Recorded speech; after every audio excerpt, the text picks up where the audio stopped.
Buenas tardes, damos comienzo a la clase, lo cual tiene que ver con un tema central en esto que llamamos física cuántica y que tiene que ver con el llamado principio de incertidumbre.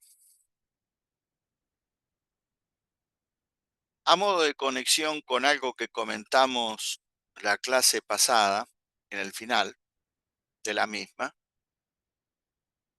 volvemos a plantear el tema de cuando me refiero al electrón en términos de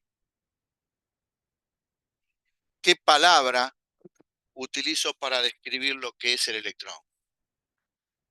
Si pienso en lo que hace el libro, el libro piensa al electrón como partícula, pero esto no significa de que se le esté atribuyendo exclusivamente al electrón ese comportamiento. Es una manera genérica de cómo referirse al electrón u otra partícula equivalente. También hablamos que en la clase pasada podían usarse nombres de fantasía como el de ondícula, partonda, cuantón, que tratan desde esta palabra ya mostrar que el electrón, a diferencia de otros objetos, tiene la particularidad de que bajo ciertas condiciones se comporta como partícula o como onda. De todas esas palabras, las que más voy a usar yo es la de objeto cuántico o también partícula cuántica. Y justamente el objeto de estudio de la física cuántica tiene que ver con el comportamiento de objetos cuánticos, de partículas cuánticas.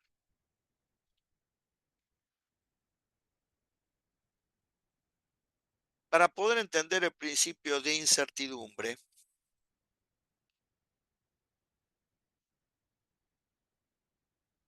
es necesario hacer una mínima reflexión sobre el problema de medir. Pero por supuesto, estamos lejos de que con esta charla discutamos formalmente el problema de la medida. Es simplemente un avance muy básico y elemental de este problema. Cuando uno quiere estudiar en física clásica el comportamiento de algo que sea una partícula, hablando de su comportamiento ahora sí en particular, o cuando con la física cuántica quiere estudiar el comportamiento de una ondícula, partón de un objeto cuántico, depende del contexto experimental en el cual se haga esto, nos lleva a la necesidad de tener que medir otras magnitudes con las cuales caracterizar ese comportamiento. Esas magnitudes que va a medir tienen la particularidad de, a lo largo del experimento, poder ir cambiando, por ejemplo. Bueno, todas las propiedades que se pueden medir en este sentido reciben el nombre de observables.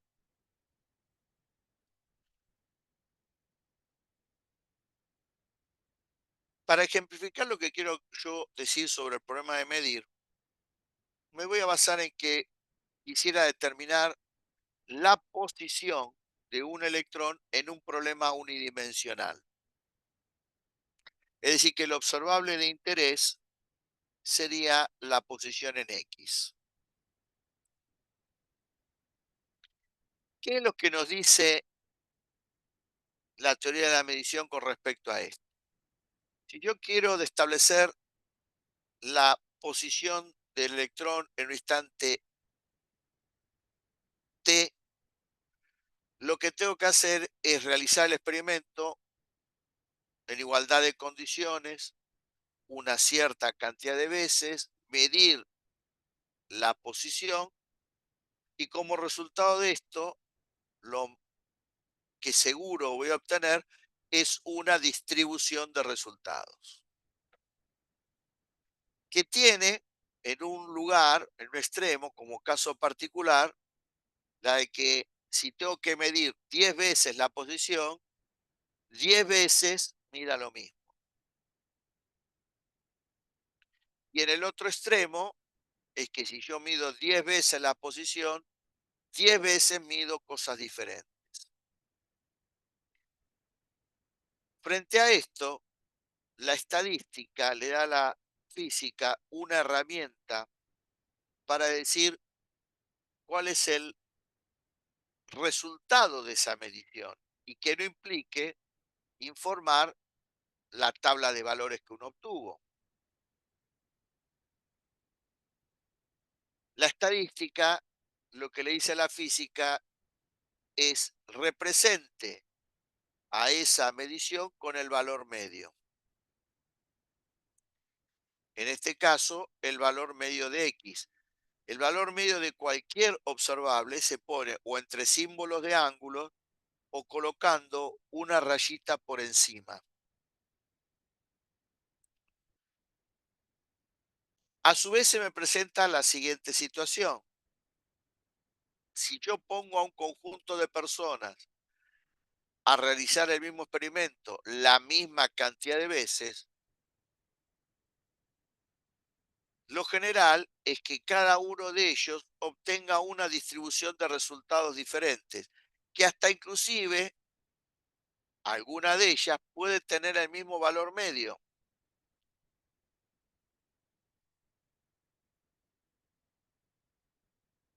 De todo el conjunto de distribución de resultados que uno obtiene, ¿cuál sería la distribución de resultados que mejor representa a la medición?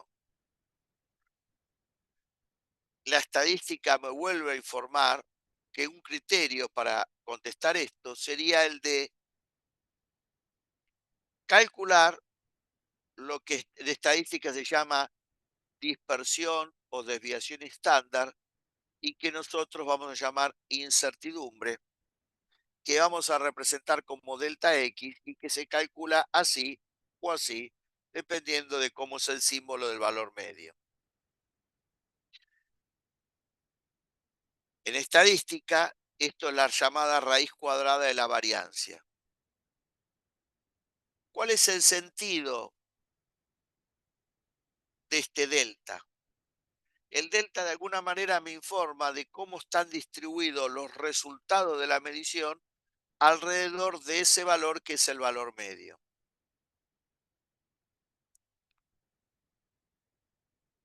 Esto que estoy indicando para X vale para cualquier otro observable. Y el delta de X o de cualquier otro observable es o cero, en el caso de que si mido 10 veces, las 10 veces mida lo mismo, o es un número positivo.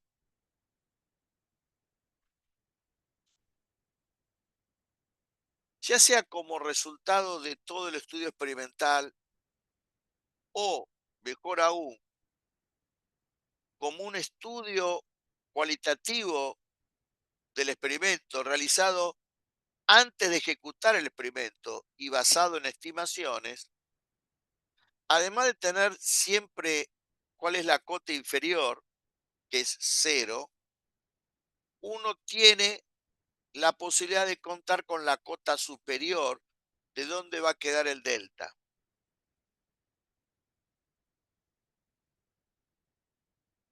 Por supuesto que este delta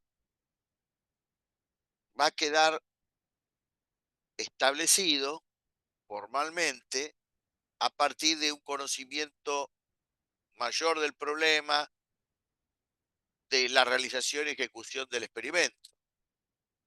Pero en principio es útil a veces estimarlo, porque gracias a la posibilidad de esa estimación, uno puede proyectar y estimar otros resultados y hacer todo esto inclusive antes de ejecutar el experimento. Por ejemplo, un electrón sale del cátodo y viaja hacia el ánodo en el interior de un tubo, y la evidencia experimental muestra que no puede atravesar las paredes del vidrio del tubo en donde se está realizando el experimento. La distancia entre cátodo y la pantalla, digamos, es del orden de 30 centímetros. No hay manera que el delta de la posición del electrón dentro del tubo sea mayor a 30. Por supuesto que ajustando el experimento, yo puedo conseguir mejorar ese valor que acá está representado con A. Pero esto es una manera muy elemental de mostrar cómo es que uno puede tener información de una posible cota superior.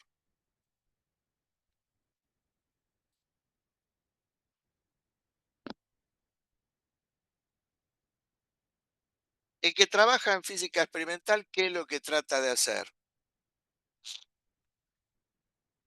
En general, primero se hace un análisis del experimento y hasta se hacen estimaciones de valores posibles que pueden estar involucrados y trata de ver cómo modificar este delta. Pero básicamente lo trata de modificar en un sentido, que es que el delta sea lo más pequeño posible.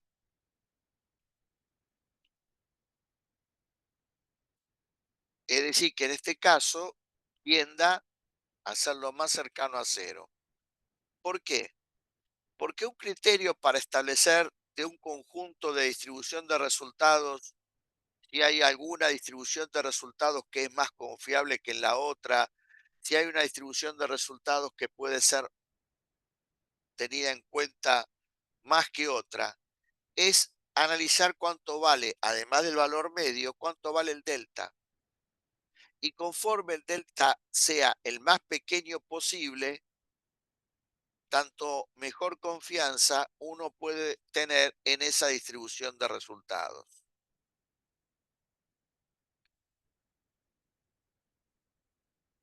Por eso es importante que frente a un hecho experimental se trate de buscar cómo hacer para modificar el delta. En términos muy elementales, el delta se puede modificar teniendo en cuenta los aspectos del diseño y los procedimientos puestos en juego, como así también la calidad de los instrumentos. Variables que no siempre controla el que ejecuta el experimento, pero que sí están determinadas en términos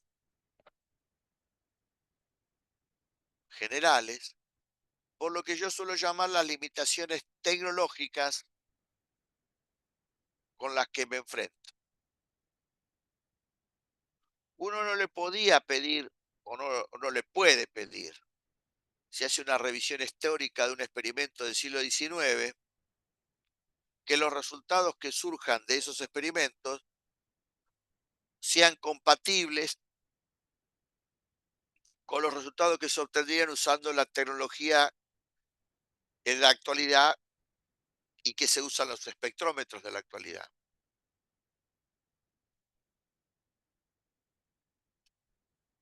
No hay duda de que en el pasado existieron limitaciones tecnológicas, no hay duda de que existen limitaciones tecnológicas y por ahora para la física tampoco hay duda de que van a seguir existiendo estas limitaciones.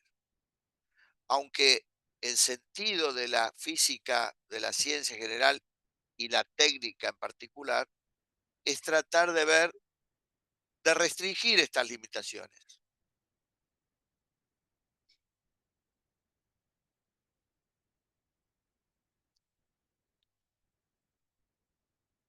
Si bien el sentido del experimento es hacer que el delta sea el más pequeño posible y en este caso sería que me mueva en este intervalo, en esta región, por razones que tienen que ver con qué pasa si el delta aumenta, qué pasa en función de proyecciones de mi experimento hacia otro de mayor envergadura, para hacer estimaciones de otro tipo, puede ser importante analizar qué ocurre si el delta X se mueve hacia acá.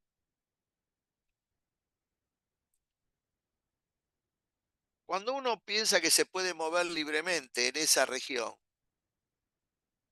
se dice que se puede trabajar con exactitud ilimitada, o como a mí me gusta decir, se trabaja con precisión arbitraria. Repito, no importa el por qué uno quisiera moverse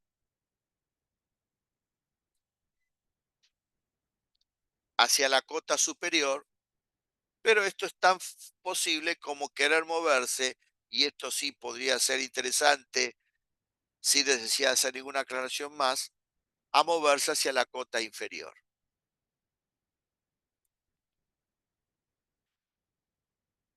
Para entender lo que aportó Heisenberg a la física cuántica, primero habría que hacer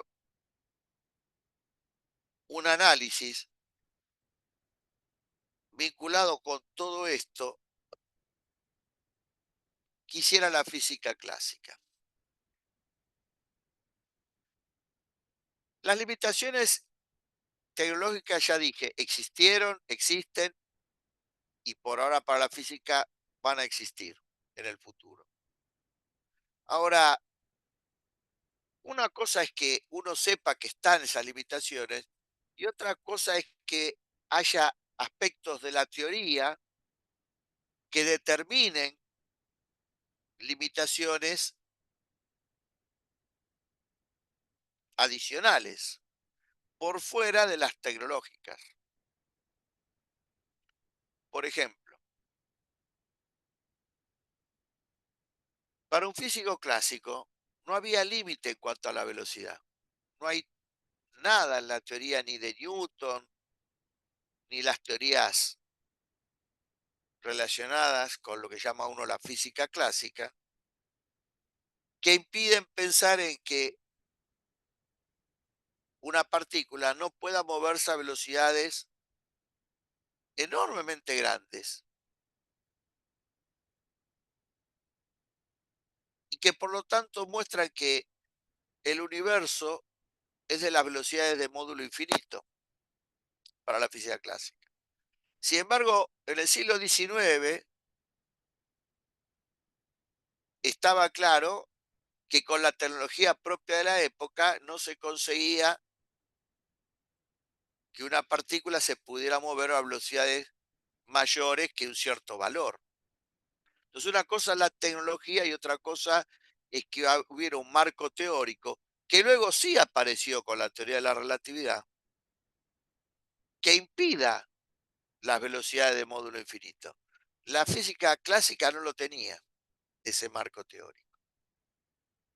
En un marco sin limitaciones tecnológicas y sin limitaciones teóricas, la física clásica de alguna manera mostraba que se pueden mejorar los instrumentos de medición y los procedimientos para que las incertidumbres sean arbitrariamente pequeñas y en particular que el delta X de lo que quiera medir sea cero. Cuando el delta de algo que quiero medir sea cero, se dice que ese observable es nítido.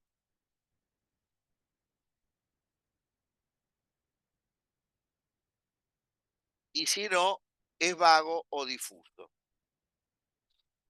Esto más que nada es una notación que maneja o que se maneja en los libros de Serway.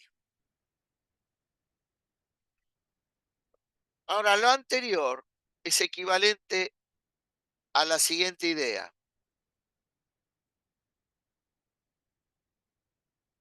no hay límite en cuanto al número de observables que se puede medir simultáneamente y con precisión arbitraria.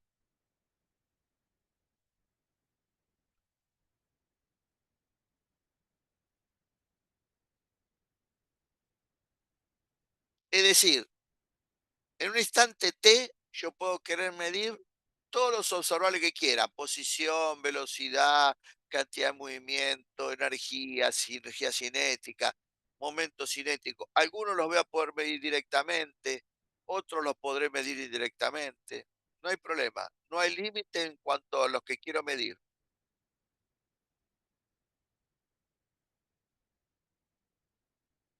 Y como puedo medirlos con precisión arbitraria, el delta de todos puede ser tan pequeño como yo quiera, en particular cero.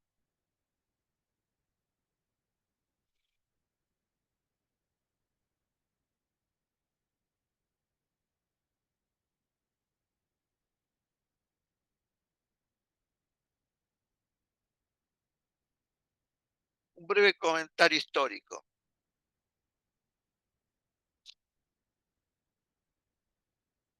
La teoría que en breve vamos a estar discutiendo, aunque sea de una manera elemental, y que se conoce con el nombre genérico de física cuántica, teoría cuántica, básicamente tuvo su origen entre 1925 y 1930. Y el gran epicentro de todos esos desarrollos fue el Instituto de Física de Bohr, en la ciudad de Copenhague, Dinamarca,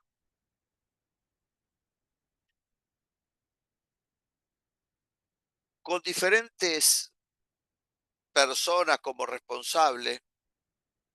Se desarrollaron básicamente tres teorías cuánticas, de las cuales nosotros próximamente abordaremos el estudio en forma elemental y sencilla de una sola de estas tres formulaciones. Una de estas formulaciones, que va a ser la que vamos a estudiar nosotros, es la llamada teoría cuántica ondulatoria, que tiene como principal responsable a la figura de Erwin Schrödinger.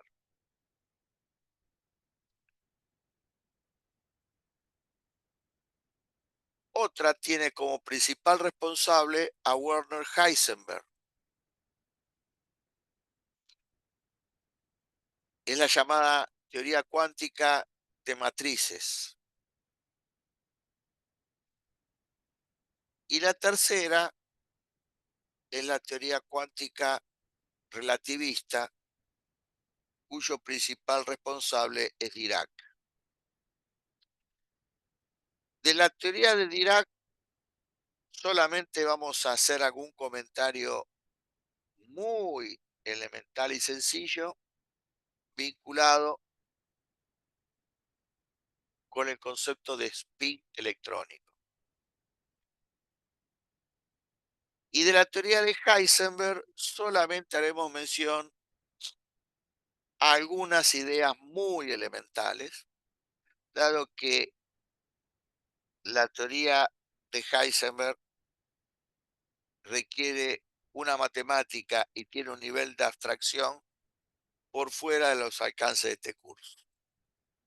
Una de las pocas cosas que vamos a ver de la teoría de Heisenberg tiene que ver con el llamado principio de incertidumbre.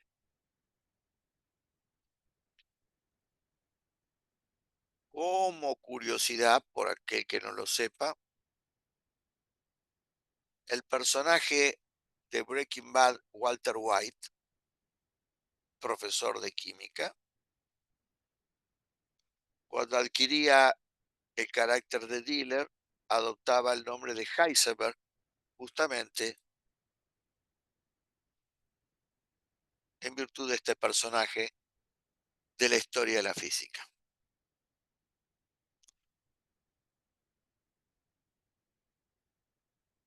Volvamos a lo nuestro. ¿Qué cosas uno debe tener presente a la hora de poder entender el principio de incertidumbre. Que al igual que lo que analizamos recién en el marco de la física clásica, para entender lo que establece Heisenberg, no va a ser necesario reconocer la existencia de limitaciones tecnológicas. De vuelta, sabemos que existieron, que existen y quizás existirán, pero no las vamos a tener en cuenta. Por lo tanto, no tengo problema para que el delta de algún observable sea cero.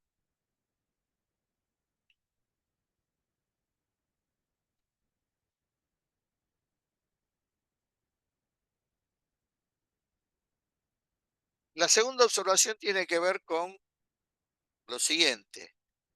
En la física clásica no hay límite en cuanto al número de observables que se pueden medir. Sí, se pueden medir todos los que quieran. En cambio, acá va a haber un límite en cuanto al número de observables que se pueden medir simultáneamente con precisión arbitraria. Y la tercera observación es con qué cosa de las que hemos visto nosotros podemos vincular a la idea que va a transmitir Heisenberg a través de su principio. Y eso es la idea de la dualidad onda-partícula que estuvimos comentando la clase pasada, vinculado con el modelo, o más que modelo, con la hipótesis de de Broglie.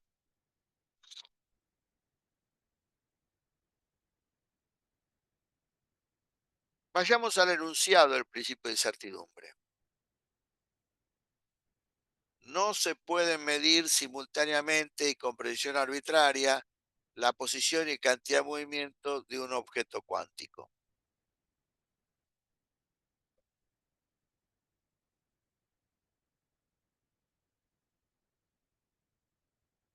Hay una cosa muy importante, que es que hay una palabra que es clave y es la palabra simultáneamente.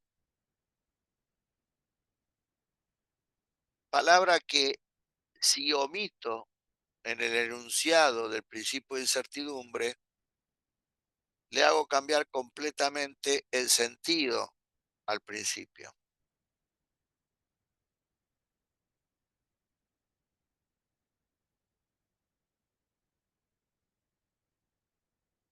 Primero,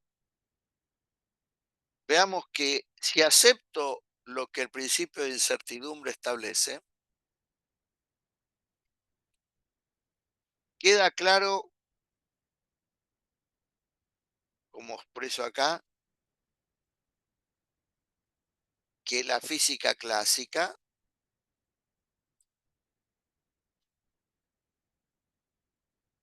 se encuentra hackeada. ¿Por qué?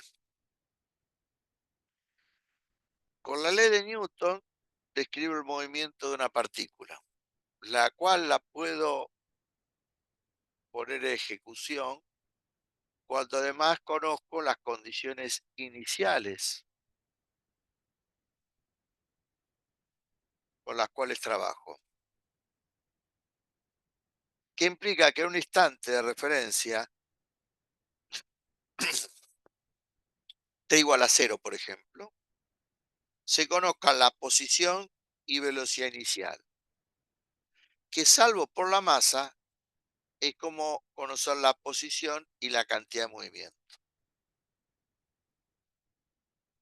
Ahora, para que todo esto funcione como muestra la física clásica, yo tengo que conocer simultáneamente, y de hecho está expresado acá, la posición y la cantidad de movimiento. En un hecho experimental las tendría que medir también simultáneamente. Y estas dos cosas son las que justamente, salvo por la masa, la cantidad de movimiento, son las que no se pueden medir simultáneamente y con precisión arbitraria. No es que no se pueda medir la posición siempre se puede medir. No es que no se pueda medir la cantidad de movimiento, la cantidad de movimiento siempre se puede medir. Lo que no se puede hacer es medirlo simultáneamente y que los resultados tengan la precisión que a mí se me dé la gana en esos intervalos en los cuales o de los cuales hablé antes.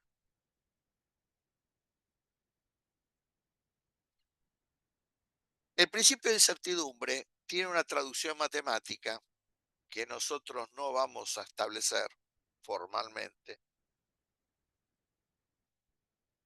que nos conduce a las llamadas relaciones de incertidumbre, que sin ningún tipo de demostración, no porque no exista, sino porque nosotros no la vamos a hacer, vamos a aceptar su validez, que son estas tres expresiones. Y una manera de acercarnos a lo que el principio de incertidumbre establece va a ser a partir de justamente analizar estas relaciones de incertidumbre. Supongamos que me concentro en el problema unidimensional y en esta relación. Supongamos que el delta X fuera igual a A, es decir, hago una serie de mediciones, calculo el valor medio y usando las fórmulas que ya mostré, calculo el delta X y me da A, en la unidad que sea, ¿no? Por el principio de incertidumbre, la incertidumbre en la cantidad de movimiento tiene una cota inferior. Puede ser tan grande como yo quiera respecto de esto. Puede ser inclusive igual a esto, pero no puede ser menor a este valor. Tiene una cota inferior, que se la impone el hecho que delta X vale A. Si el A va en aumento, el delta P de X disminuye. Si el delta X igual a A va en disminución, el delta P de X aumenta. Por supuesto que podríamos haber establecido que el que conozco inicialmente es el delta P de X y el que quiero determinar a partir del delta P de X es el delta X.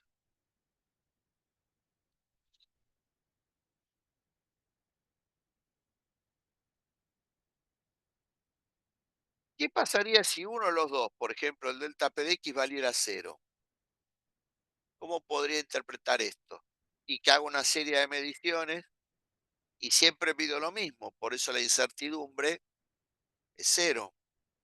Ahora, la incertidumbre del conocimiento de la posición conduce a que el delta X tienda a infinito.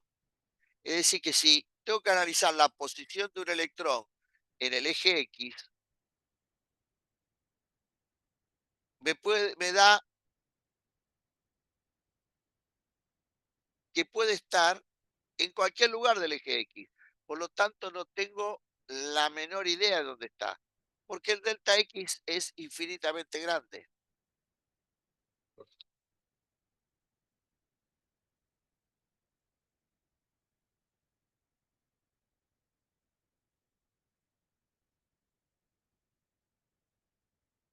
Claramente, estos análisis conducen a lo que estoy diciendo en la medida que tengamos en cuenta que el problema está en medir delta P de X y delta X, o determinar delta P de X y delta X simultáneamente. Yo puedo determinar que delta P de X valiera cero. En principio uno podría decir sí. ¿Podría determinar que el delta X valga cero? En principio uno podría decir que sí, pero lo que no voy a poder hacer es determinar a los dos simultáneamente iguales a cero. Por eso la palabra clave es esta, que es la que hace que cambie completamente el sentido si yo no la utilizo adecuadamente en el lugar que corresponde. No hay una relación de incertidumbre que ligue a I con P de X. Por lo tanto, ¿puede pasar que delta I sea cero y delta P de X sea cero? La respuesta es sí. Y también puede pasar cualquiera de estas otras cosas.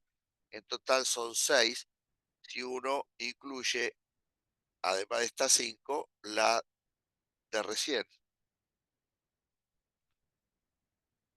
Claro, no hay nada que limite lo que esas relaciones establecen. Ahora, ¿por qué no puedo medir simultáneamente la posición y cantidad de movimiento con precisión arbitraria? Porque medir la posición implica medir X, Y, Z. Medir la cantidad de movimiento significa medir P de X, P de Y, P de Z en el caso 3D. Y si bien hay relaciones que no están restringidas, como esta, hay otras que sí.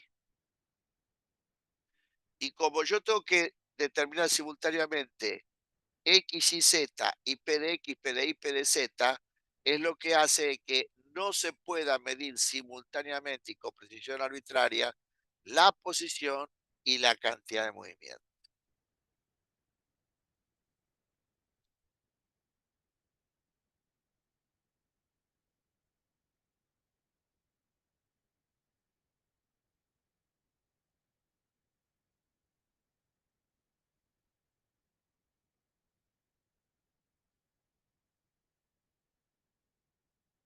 Si uno trabajara con objetos macroscópicos, una pelota o cualquier otro objeto, y hiciera en la realización de un experimento donde participen esos objetos, aplicar el principio de incertidumbre,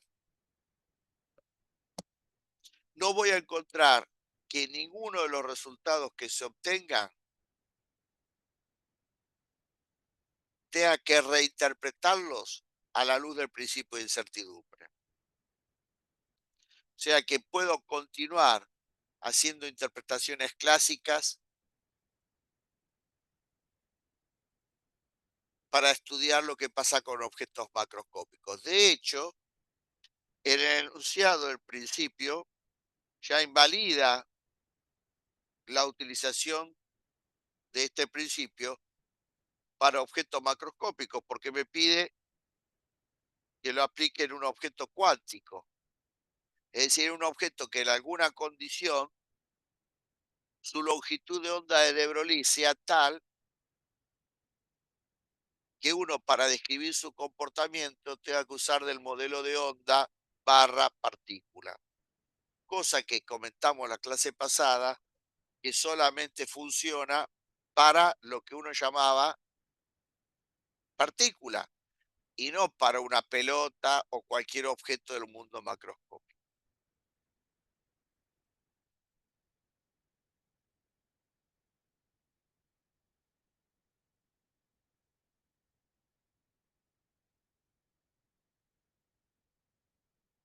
Hay dos problemas, uno de ellos que está resuelto en la guía, resuelto en el campo, mejor dicho,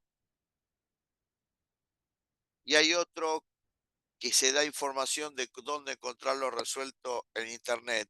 No es el único lugar,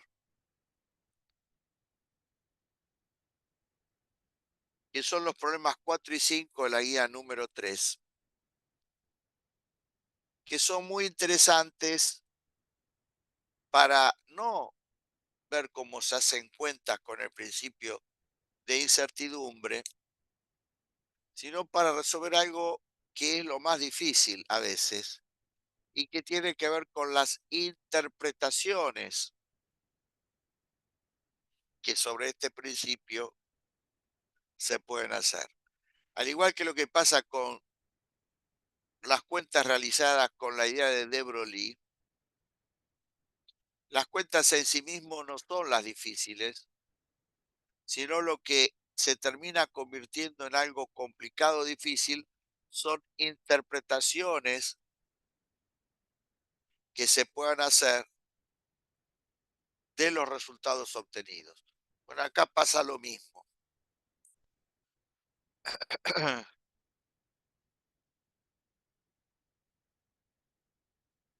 Bueno, esto quedará para que lo resuelvan en la clase de problemas.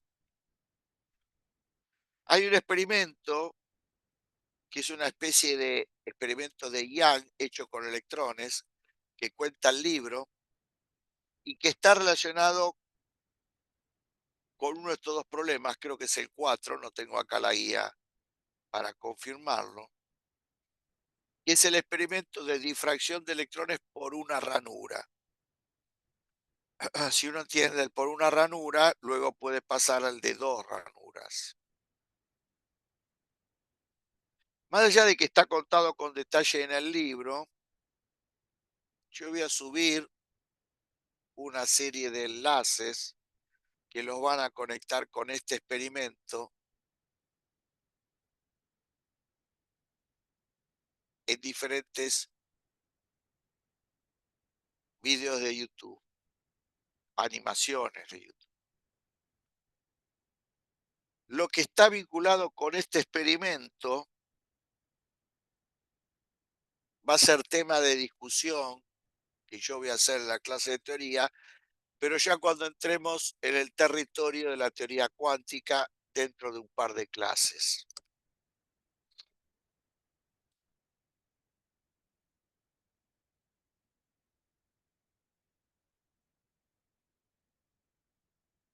Volvamos a una idea que también comentamos la clase pasada y que yo le decía que era como una especie de aperitivo para entender lo que viene. Hoy es un momento para retomar esa idea y darle otra vuelta de tuerca. Y la idea era lo que tenía que ver con cómo describir el comportamiento de un objeto cuántico con una función matemática que de alguna manera uno la pueda vincular con la teoría de onda y que de alguna manera uno lo pueda ubicar con la posibilidad de que el objeto que estoy describiendo tenga cierto grado de localización, porque finalmente un electrón termina siendo algo que además de tener masa y carga, funciona como algo que tiene cierto, repito, grado de localización. Por eso el electrón es lo que se llama una partícula cuántica o un objeto cuántico, ondícula, cuantón. En el final de la clase pasada comentábamos que esa descripción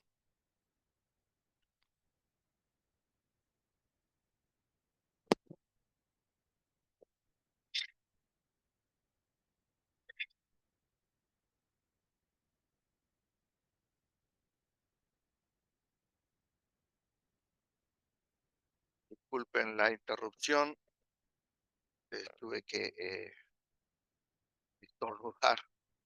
Bueno, espero haber tapado adecuadamente el micrófono.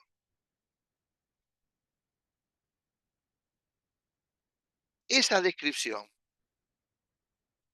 involucraba, como vimos la clase pasada, lo que llamábamos un paquete de onda. ¿Qué les cuento? En el libro Cómo armaba un paquete de onda, tomando dos ondas armónicas que difieran un poco en la longitud de onda y sumarlas para ver cómo ondas armónicas que por ende no tienen ni principio ni tienen fin,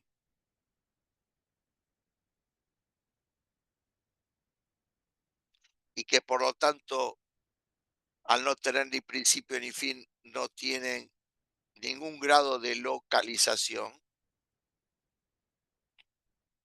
como al sumarlas, el objeto que queda empieza a tener un cierto grado de localización, empieza a tener como un principio o un fin, el cual se materializa en algo más concreto si sigo sumando más ondas armónicas que difieran en la amplitud un poquito y un poquito en la longitud de onda.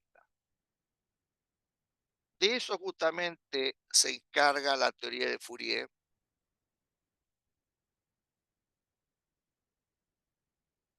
y muestra cómo, sumando un conjunto muy grande, infinitamente grande de ondas armónicas, uno puede terminar constituyendo un paquete de onda, algo que tenga principio y fin, que en física 2 llamaban pulso, y que por supuesto tuviera un alto grado de localización, cosa que me haría asociarlo al comportamiento de mi partícula cuántica como de partícula.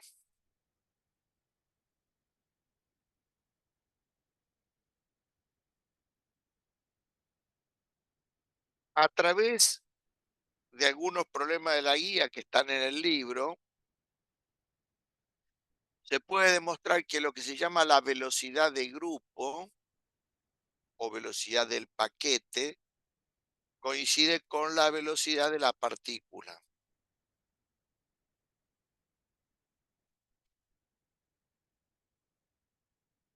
Supongamos que yo quiero asociar para describir el comportamiento de una partícula cuántica una función de este tipo. Más allá de lo que represente psi de x de t, esto es una onda armónica plana monocromática. Y por monocromática quiere decir de una única longitud de onda.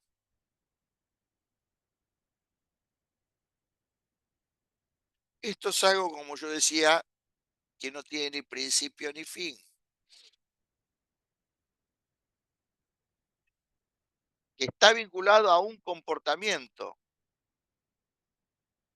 el de onda, pero que no tiene localización. Y que no tiene localización se puede ver a partir de la utilización del principio de incertidumbre.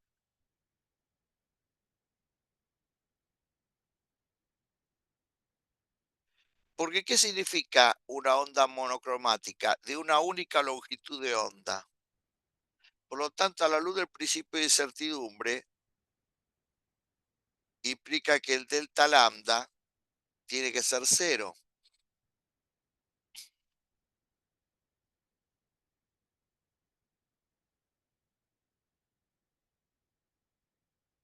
Si el delta lambda tiene que ser cero, teniendo en cuenta que es lambda en términos de la cantidad de movimiento, aplicando las relaciones que ustedes vieron en teoría de errores, que vincula cómo es la incertidumbre de una magnitud en función de la otra, el delta lambda queda en términos de delta p de x, haciendo la derivada de esto respecto de p de x. El posible signo menos que aparece como parte del proceso de derivada, no hay que tenerlo en cuenta porque delta, como ya dijimos, de cualquier observable, es positivo. Por lo tanto, si el delta lambda tiende a cero, el delta p de x es cero. No tiende, es cero, el delta p de x es cero. Si el delta p de x es cero, por el principio de incertidumbre, como ya comentamos, el delta x tiende a ser infinitamente grande. Es decir, si yo trabajo para describir el comportamiento ondulatorio de un electrón con una onda armónica plana, estoy encerrando la idea de que no tengo la menor idea de en qué lugar del eje X se encuentra. La posibilidad de establecer en qué lugar del eje X se encuentra, está asociado a tener cierto grado de localización. Bueno, no tengo ningún grado de localización si delta X tiende a infinito. Por lo tanto, es razonable que con una onda armónica plana no pueda describir adecuadamente el comportamiento posible de un electrón, porque estoy perdiendo de vista una parte de ese comportamiento, que es el de partícula. Ahora, si pienso en el armado de un paquete de onda con la teoría de Fourier, el armado implica que el delta lambda distinto de cero. ¿Por qué? Porque estamos diciendo que tengo que sumar ondas armónicas que difieran un poquitito la longitud de onda. Por ende, el delta lambda seguro distinto de cero. Pierde el paquete el carácter de monocromático. Si delta lambda es distinto de cero, el delta P de X es distinto de cero. Y si el delta P de X es distinto de cero, el delta X deja de extender a infinito. Por supuesto que dependiendo de cuánto valga delta lambda, es lo que va a valer delta P de X, y en función de lo que valga delta P de X es lo que puede valer delta X. Pero a mí lo que me importa es que deje de valer infinito, porque eso indica que cierto grado de localización tiene el hecho de que el delta X sea infinito, perdón, distinto a infinito. El delta X va a definir lo que se llama el ancho del paquete. Y claramente, si el delta P de X disminuye, el delta X aumenta. Si el delta X aumenta, el delta X disminuye en virtud del principio de incertidumbre.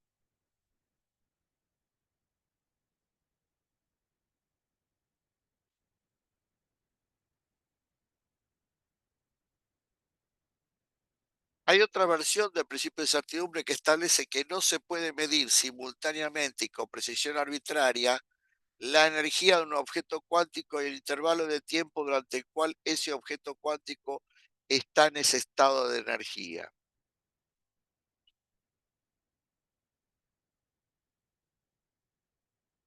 Al igual que la otra versión, se puede establecer una conexión matemática entre la energía y el tiempo.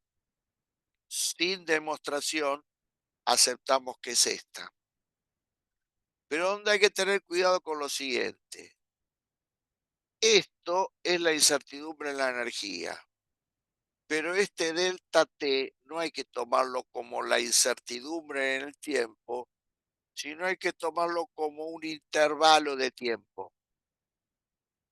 Intervalo de tiempo durante el cual el sistema se encuentra en ese estado de energía, no incertidumbre en el tiempo. Esta es una particular interpretación de este principio, que es la única que vamos a hacer, que está mostrando de que el tiempo para nosotros no va a funcionar como un observable, sino eh, va a funcionar como un parámetro. Es decir, en un instante t determino qué cosas mido. Al instante t mido la posición, la velocidad, la cantidad de movimiento. Todas esas cosas que mido en el instante t son observables, pero el t en sí mismo no es un observable, sino es el parámetro que fija cuando mido los observables que me resulten de interés. Hay un problema de los adicionales en donde se va a mostrar justamente la relación que hay entre delta E y delta T, interpretados como acabo de decir, y qué es lo que resulta más interesante de esta relación de incertidumbre, que de vuelta, igual que antes, no es en sí mismo las cuentas que uno vaya a hacer,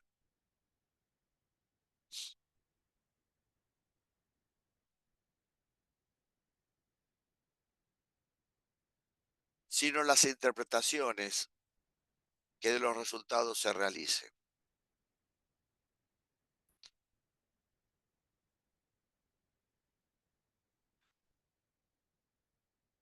Bueno, habrán notado que yo publiqué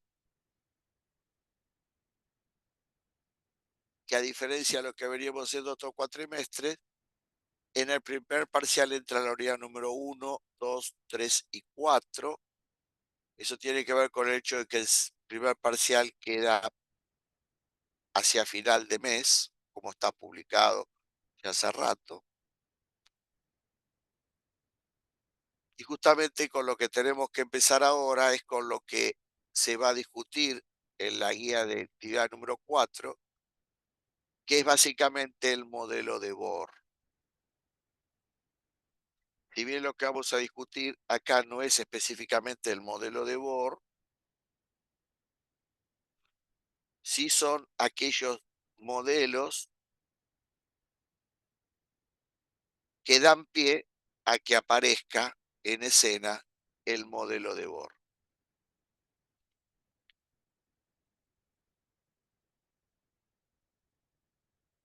Como es un corte conceptual, en cuanto a que venimos discutiendo un tema y vamos a pasar a discutir otro, si hubiera alguna pregunta para hacer de lo que vimos hasta ahora, por favor, háganla, y si no, seguimos.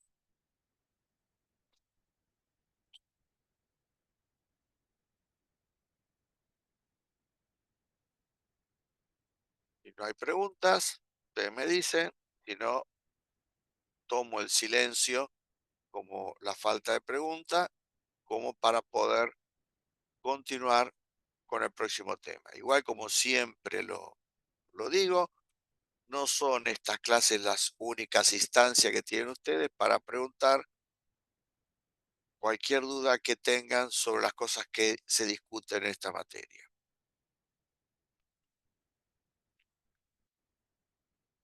Bueno, no hay preguntas. Entonces, bueno, continuamos con el próximo tema.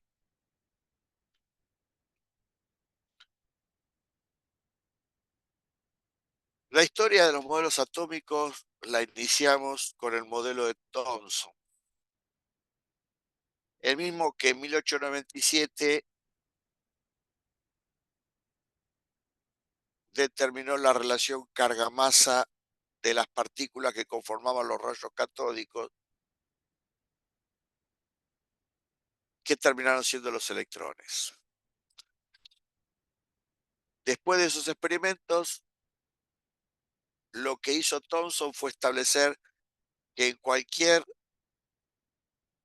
átomo que forme parte de cualquier materia, cualquiera sea su estado de agregación, en los átomos tenía que haber electrones. Es decir, que el electrón iba a ser uno de los constituyentes básicos de la materia. Repito, cualquiera sea su estado de agregación. Él propuso un modelo del átomo en el cual el átomo era una esfera de radio R con una distribución de carga positiva uniforme, en la cual los electrones se encontraban distribuidos en su interior,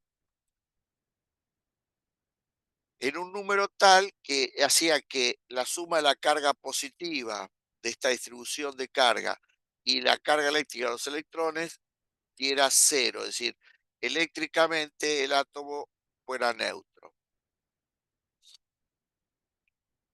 Este modelo, que parece un modelo a la luz de lo que uno conoce como modelo del átomo bastante extraño, tenía la particularidad de permitir explicar un hecho bastante interesante, del cual en su momento hemos hablado,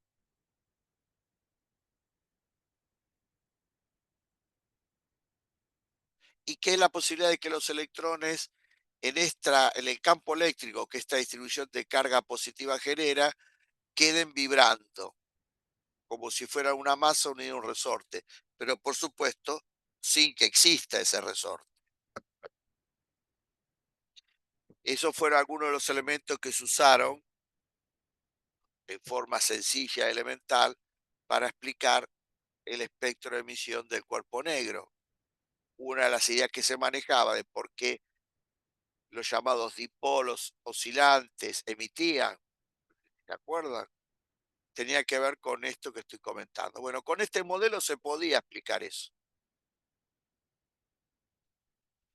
Pero la verdadera prueba a la que fue sometido el modelo de Thomson fue la serie de experimentos que hicieron entre 1909 y 1914, realizados por Rutherford, que era colega de Thomson, ayudado por Hans Geiger y Marsen, que terminaron luego desarrollando el llamado contador Geiger-Marsen. El experimento que realizó Rutherford es el de la dispersión de partículas alfa por una lámina delgada de oro. Justamente, de alguna manera, el experimento de dispersión de rayos X de Compton se inspiró en este experimento de dispersión de partículas alfa por una lámina delgada de oro. Algunos comentarios. Rutherford fue uno de los que también estudió el problema de la, en esa época, incipiente radioactividad, que era el proceso por el cual desde el interior de ciertos elementos se emitían partículas y o radiaciones, que Rutherford se encargó de identificar como alfa, beta y gamma. Las partículas alfa terminaron siendo luego los núcleos de los átomos de helio, dos protones y dos neutrones. Para el momento, las partículas alfa eran, comparado con la otra partícula conocida que era el electrón, un particulón. ¿Por qué? Porque tenían el doble de carga, además de ser positivas, en magnitud eran el doble de carga que el electrón, y tenían una masa que era del orden de 8000 veces más grande que la del electrón. Por eso funcionaban como un particulón. Con un adecuado selector de velocidades se podía estudiar la energía cinética de las partículas alfa emitidas por los diferentes emisores alfa, y las cuales quedaban comprendidas dentro de este intervalo, que para una partícula alfa no obliga a hacer uso de consideraciones relativistas. Estas partículas alfa eran colimadas, se buscaba que todas las partículas alfa tuvieran la misma dirección y sentido, y repito, utilizando un adecuado selector de velocidades, se seleccionaba para que tuvieran toda la misma energía cinética. Si ustedes recuerdan, en la dispersión de Compton de rayos X, los rayos X tenían que ser colimados y monocromáticos. Misma lambda, misma energía.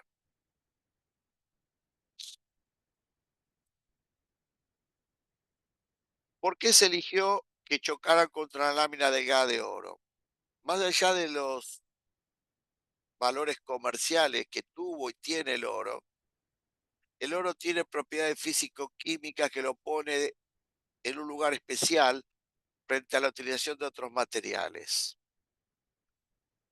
Por eso había mucho conocimiento empírico sobre el oro, y aunque no se sabía estrictamente la estructura interna, sí se conocían muchas características que se le podían asignar a esa hipotética estructura interna. ¿El por qué delgada? Porque Estas esferas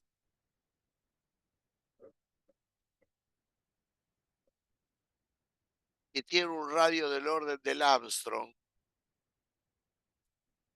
estimado, serían las que interaccionarían con la partícula alfa. Si el espesor fuera muy grande y este era solamente un valor estimado del radio, no era tan fácil determinar o establecer cuál es la cantidad de posibles partículas esféricas con las cuales interaccionaría la partícula alfa. En cambio, si el espesor sea muy, pero muy, pero muy, pero muy pequeño, de alguna manera estimar cuántas de estas partículas esféricas se atravesarían en el camino de la partícula alfa era más fácil.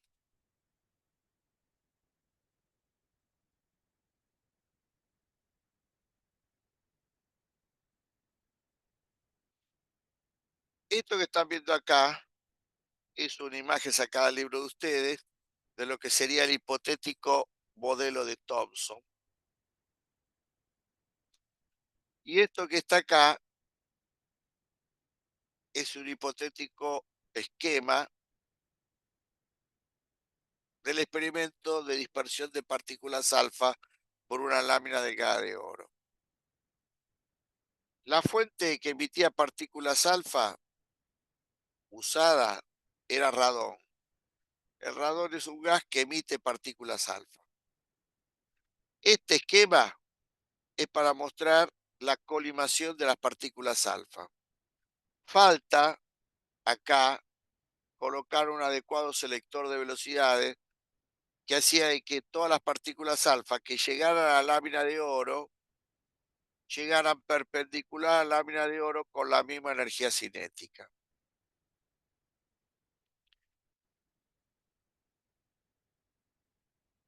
A partir de conocer el orden de magnitud de la cantidad de Coulomb que tenía esa distribución de carga esférica, se podía calcular el campo eléctrico que esa distribución de carga esférica generaba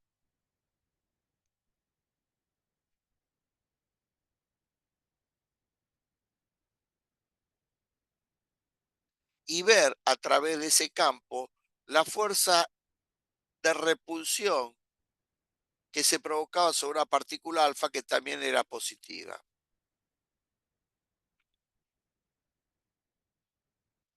Si uno hacía las cuentas, encontraba que la posible desviación de la partícula alfa al ingresar a la lámina delgada de oro, la desviación de la partícula alfa respecto a la trayectoria original era muy, pero muy, pero muy pequeña, al punto que se imaginaba que las partículas alfa deberían atravesar la lámina delgada de oro como una feta de queso. Esto debido a que con esa energía cinética, con el doble de carga y 8000 veces más masiva, podían atravesar la lámina casi sin dificultad en función de la fuerza desviadora que estas cargas positivas podían provocar, dependiendo el ángulo de la cantidad de estas partículas alfa con las, perdón, de estas esferas con las cuales la partícula alfa podría interaccionar. En el mejor de los casos, el ángulo se estimaba que iba a andar en el orden de 1 a 2 grados. Sin embargo, cuando se hizo el experimento, si bien aparecían ángulos pequeños de entre 1 y 2 grados, aparecían ángulos bastante mayores que no se podían explicar.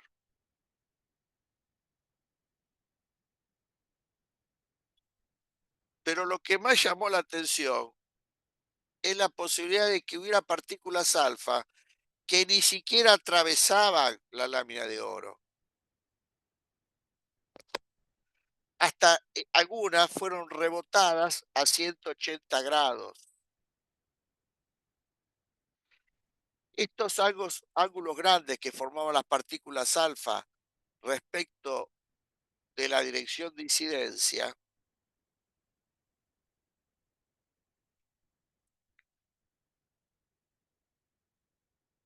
llamaron poderosamente la atención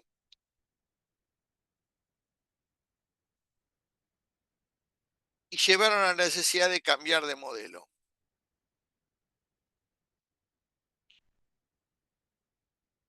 ¿Qué modelo surge? El modelo en donde la misma cantidad de carga positiva que estaba distribuida en esta región esférica de radio R estaba concentrada en una pequeña región del espacio llamada núcleo. Si yo la misma cantidad de coulombs, en vez de tenerlas distribuidas en esta región esférica de radio R, las tengo concentradas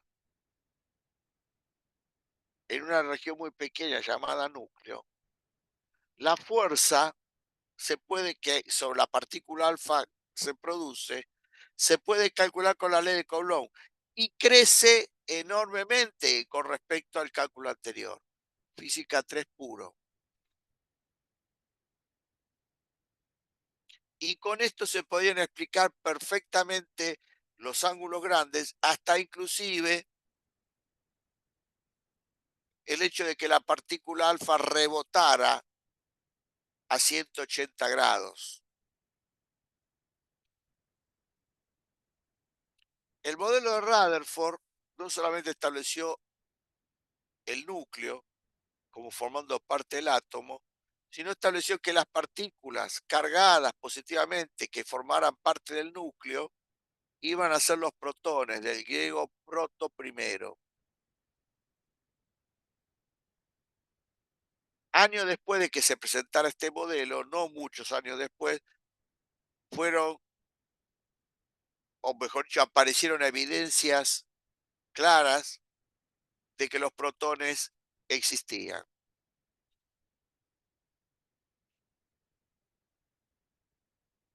La estructura del núcleo también pasó por un proceso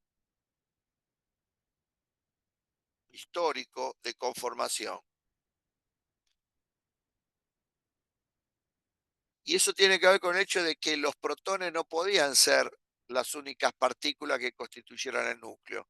Porque si en el núcleo solamente hubiera protones y los protones tenían carga del mismo signo, entre ellos habría una fuerza de repulsión electrostática que impediría de que coexistan en esta pequeña región llamada núcleo. El proceso de quién eran las partículas que podían jugar el papel, permítanme la expresión, de pegamento, llevó a que esas partículas terminaran siendo lo que hoy uno llama neutrones. Bastante tiempo después de que se habló de la necesidad de que existan los neutrones dentro del núcleo, fue que quedó evidenciada su existencia para la conformación del núcleo. La presencia del neutrón en el núcleo también está vinculada a la llamada fuerza nuclear, con la cual se puede explicar la estructura del núcleo.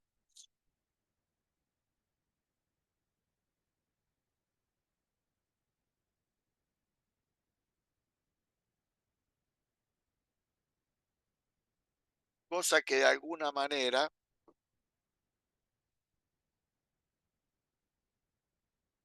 vamos a ver más adelante cuando hacia el final del cuatrimestre veamos ideas de la física nuclear.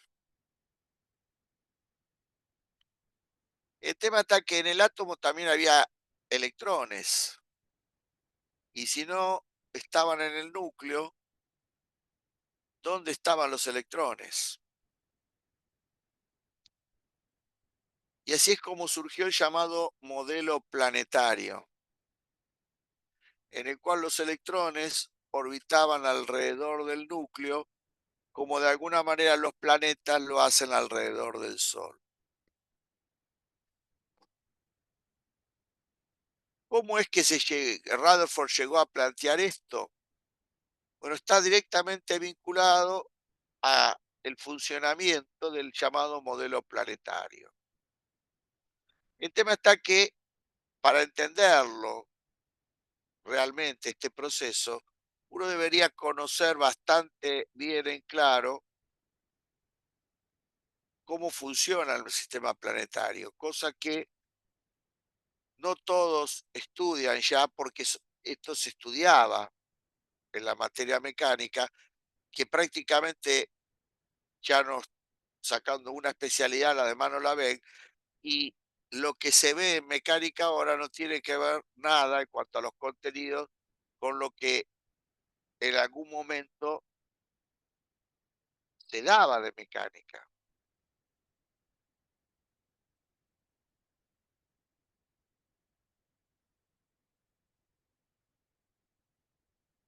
Esto puede ser que complique un poco la cosa. Voy a hacer una muy breve síntesis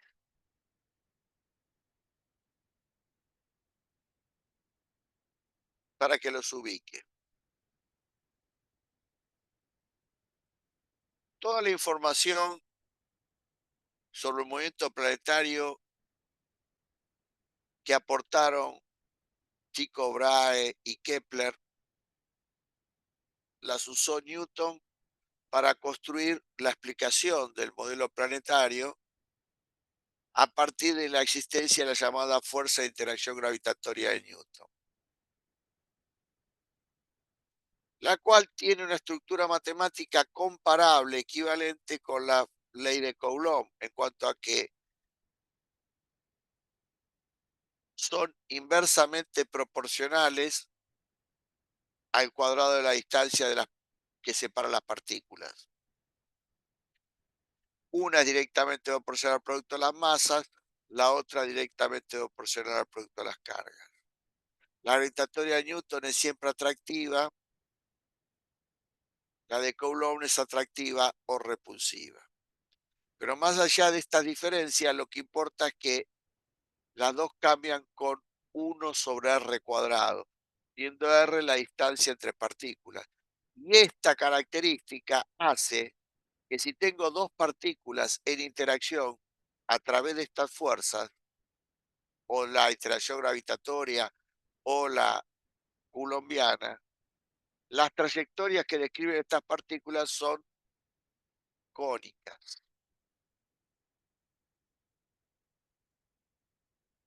En función de la energía inicial del sistema, se determina qué tipo de cónica es. Y en el caso del sistema planetario quedó claro que las cónicas eran básicamente elipses.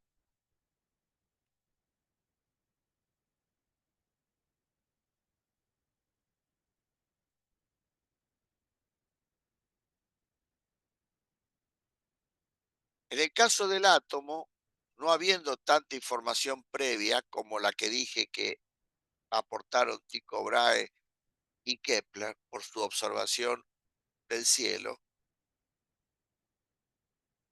estaba claro que las trayectorias que podía describir el electrón tenían que ser órbitas cerradas, elipse o circunferencia, para que exista átomo.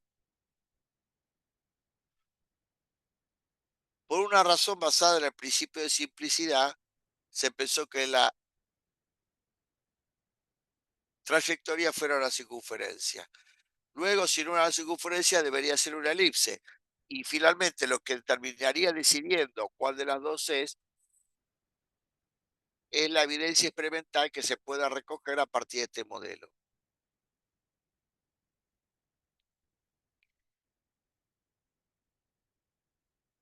Cuando una de las dos masas de las dos posibles partículas que interaccionan es mucho mayor que la otra, la que tiene mayor masa uno considera que está prácticamente en el centro de masa, y entonces la otra es la que termina siendo una órbita circular o elíptica alrededor de la que está en el centro de masa. Esto claramente es lo que pasa en el sistema atómico, donde la masa del núcleo era claramente mucho, pero mucho, mucho mayor que la masa del electrón. Y por lo tanto se consideraba que el núcleo estuviera en el centro de masa del sistema y el electrón sería el que estuviera orbitando alrededor de él en una órbita cerrada circunferencia primero, con la posibilidad de que pudiera ser una elipse. Con el modelo planetario, la dispersión de partículas alfa por una lámina delgada de oro quedó perfectamente descrita y explicada. En cuanto a la determinación de los ángulos con los cuales salían las partículas alfa después de atravesar la lámina de oro. Pero si uno aplicaba la hipótesis de Maxwell, había algo en el modelo de Rutherford que no funcionaba. ¿Por qué? Y porque un electrón haciendo una órbita cerrada, circular o elíptica, sería una carga acelerada y estaría emitiendo continuamente energía en forma de ondas electromagnéticas, lo que le haría ir perdiendo energía potencial, aumentando energía cinética y a través de una trayectoria espiralada terminaría colapsando contra el núcleo. Entonces pienso con una estructura donde el electrón está orbitando alrededor del núcleo y rápidamente el electrón termina chocando contra el núcleo y haciendo que desaparezca esa estructura. Por lo tanto, el átomo no sería estable y este era un problema serio que tenía el modelo de Rutherford.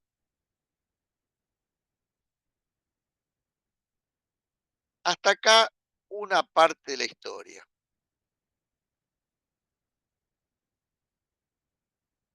La otra parte de la historia también se empezó a escribir en el siglo XIX y tiene que ver con algo que yo también así medio al pasar, cuando expliqué otros temas, lo comenté, y es el fenómeno de descarga en gases.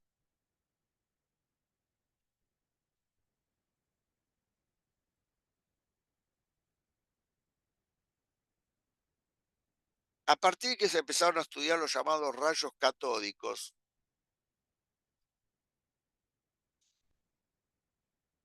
se comprobó que cuando los rayos catódicos se originaban en el cátodo y viajaban hacia el ánodo, en su viaje del cátodo al ánodo, si en esa región había un gas, el gas comenzaba a emitir radiación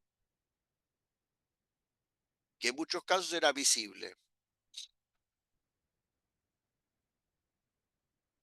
A ese fenómeno se lo llamó descarga en gases.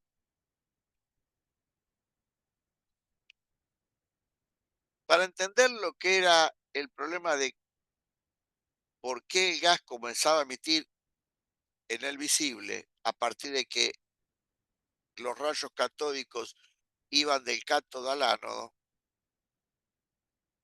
había que entender primero qué eran los rayos catódicos.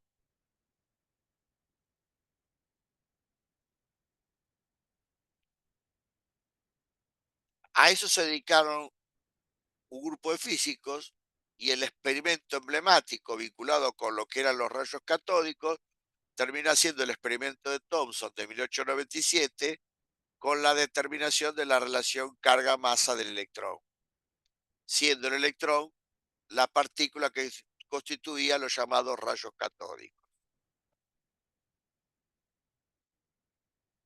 Otros, en cambio, en vez de estudiar qué eran los rayos catódicos, estudiaron las características de la radiación emitida por el gas.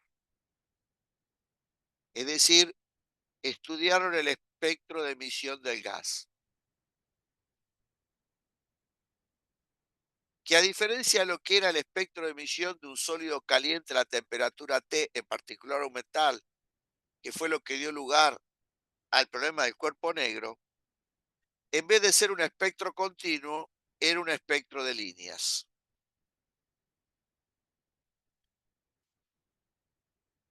¿Qué es un espectro de líneas? Bueno, acá tienen, además del esquema del modelo de Rutherford, del átomo y de la dispersión de partículas alfa, lo que pasaría con la trayectoria espiralada que realizaría el electrón si valiera la hipótesis de Maxwell. Y acá tienen un espectro de emisión de líneas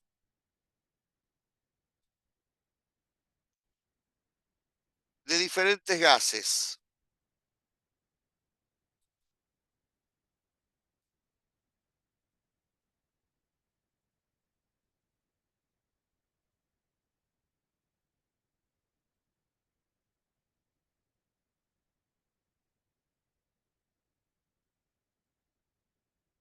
Hidrógeno, mercurio, neón, helio. No, perdón, hidrógeno de vuelta. Hidrógeno, mercurio, neón y hidrógeno de vuelta. Este es el llamado espectro de emisión y este es el de absorción. ¿Qué significa que el espectro de un gas sea de líneas? Que en la zona del visible, por ejemplo, aparecen líneas de ciertos colores, rojo, esta depende, la imagen es un verde azulado, esto es más azul y esto es más azul con tendencia violeta. Estas son 4 líneas que se observan en el espectro de emisión del hidrógeno. Y entre esta línea y esta no se ve nada, se ve oscuridad en el espectro de emisión. Luego en el espectro de absorción, cosa que habrán estudiado en física 2, las líneas oscuras son las líneas brillantes del espectro de emisión y lo que acá es negro, acá es de color.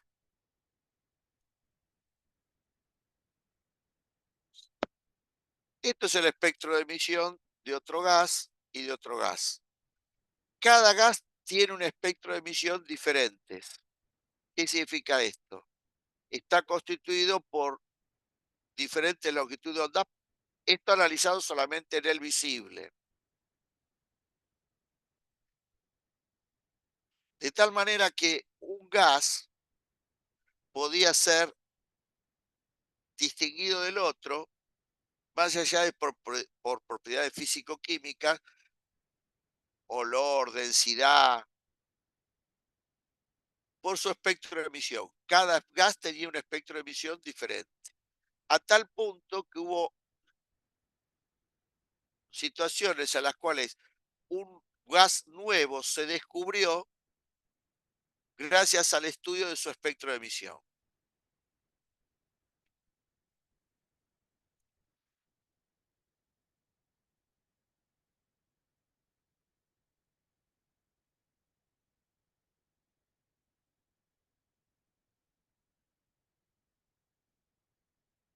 Porque era el más fácil de obtener, más fácil de almacenar en un tubo y más fácil de provocar la descarga, es decir, que el gas comenzara a emitir.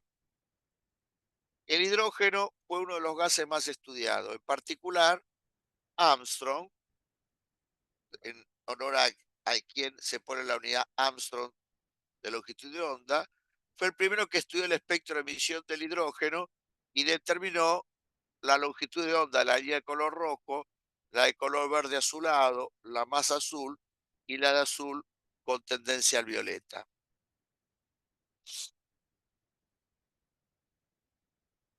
En 1885 aparece en escena Balmer. Balmer era lo que uno llamaría un profesor de los primeros grados de lo que hoy sería una escuela secundaria, muy aficionado a la matemática y sin ningún contacto en particular con la física.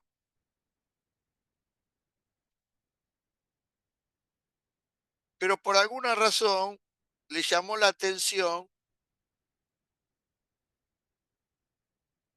lo que pasaba en el espectro de emisión del hidrógeno, en cuanto a que si uno mide este valor de longitud de onda, cosa que se hizo, se mide este valor de longitud de onda, yo puedo calcular el delta lambda, la diferencia, que sería comparable con esta región oscura, negra. Después podía hacer lo mismo con este valor de longitud de onda y ver que esta región decrece comparada con la primera. Lo mismo podría hacer si hago entre esta región y esta. ¿Y a qué lo asoció este hecho que yo tomo dos valores de longitud de onda consecutivos, hago la diferencia, esa diferencia va achicándose? A lo que ocurre en ciertas series numéricas. Si el espectrómetro era de muy buena resolución, estoy hablando siglo XIX, aunque sea muy tenuemente, se podía ver que después de esta línea de color violeta, aparecían mucho más juntas otras líneas de color violeta, pero muy tenues, no se podía observar con cualquier espectrómetro, hasta que luego ya no se observaba más longitudes de onda del visible. Y se mantenía esta idea de que si yo tomo dos valores de longitud de onda consecutivos que aparecían en el espectro, la diferencia se iba achicando. Eso lo llevó a procesar los datos experimentales como si fuera parte de una serie numérica y encontró, haciendo uso de matemática, sin la utilización de ningún modelo físico, encontró esta fórmula, en la cual poniendo n igual a 3 aparecía la longitud de onda de color rojo, poniendo n igual a 4 la línea de color verde azulado, poniendo n igual a 5 la línea de color azul, y poniendo n igual a 6 la línea de color más violeta. Y es más, esas líneas más tenues que eran difíciles de ver, se obtenían poniendo 7 y 8 en esta fórmula. Y lo interesante es la muy buena correlación que había entre el valor experimental y el valor que brindaba esta fórmula.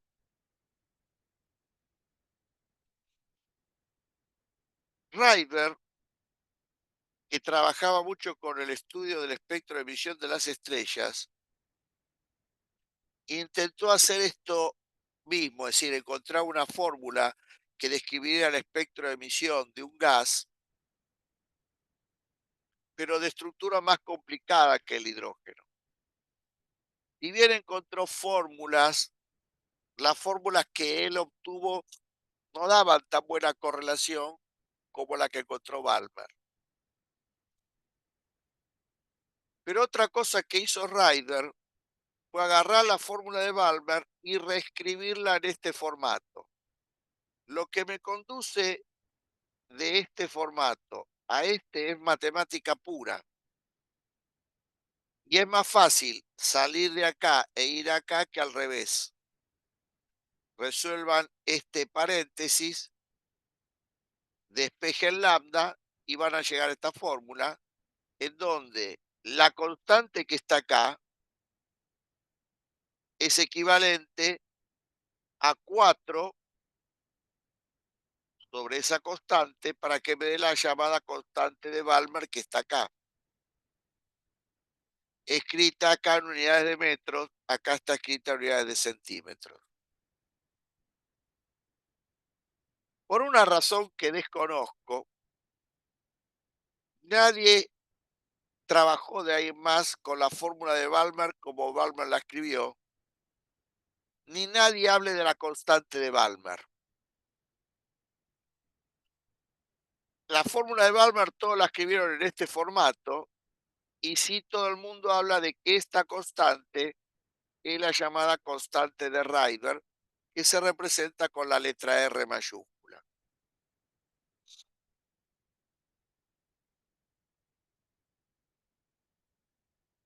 Mientras aumentaba la información experimental que se obtenía del estudio del espectro de emisión de los sólidos metálicos a la temperatura T, y se encontraba que emitían en el infrarrojo, visible y UV, a Paschen se le ocurrió estudiar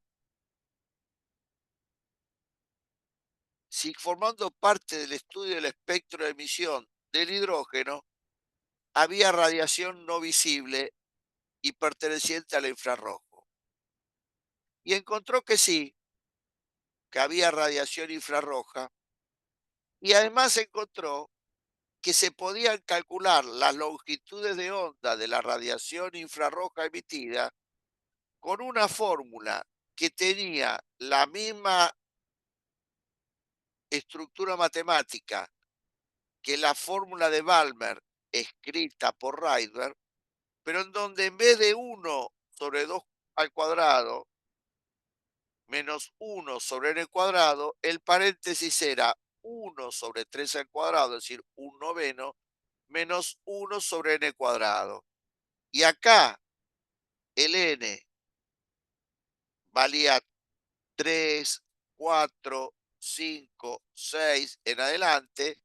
Acá el n valía desde 4, 5, 6 en adelante.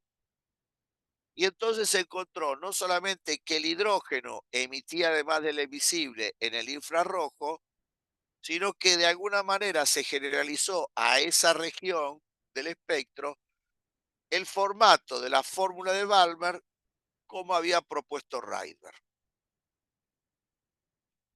Finalmente, y ya entrado el siglo XX, Lyman encontró que del tubo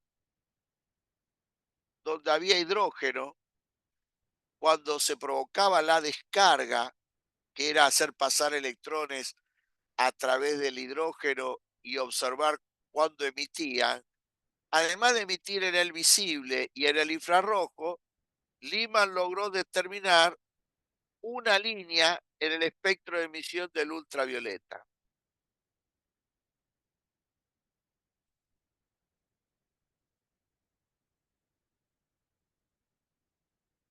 Estas cosas no se ven acá porque estos son espectros de emisión de líneas, pero en la zona del visible. Por supuesto que en la zona del UV, como vamos a ver, y en la zona del infrarrojo, también el espectro de emisión es de líneas, pero ya no es visible. Hay que usar detectores adecuados.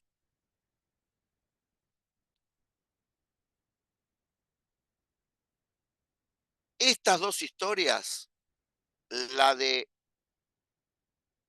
el modelo planetario de Rutherford, con lo bueno que era explicar la dispersión de partículas alfa por una lámina delgada de oro, y por lo malo, porque no se llevaba bien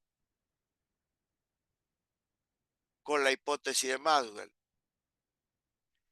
Y esto que tiene que ver con la descripción del espectro de emisión del hidrógeno en la zona del visible y del infrarrojo, con fórmulas que describían perfectamente el espectro, pero que carecían de un soporte físico para su explicación.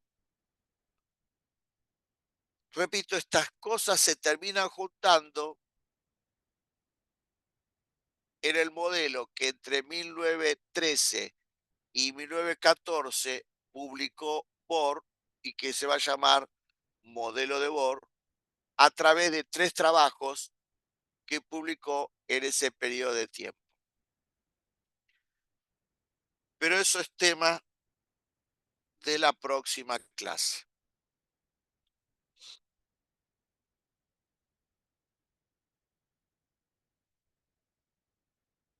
Bueno, hemos llegado al finalizar la clase y nos da lugar a que, si hubiera alguna pregunta, estamos en condiciones de contestarla sin problema.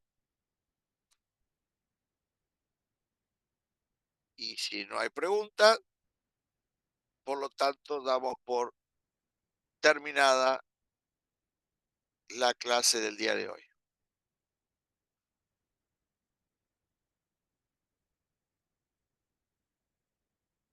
Bueno, Franco Bautista no tiene pregunta. Bueno, entonces nos vemos la próxima clase. Será hasta el próximo martes. Hasta luego.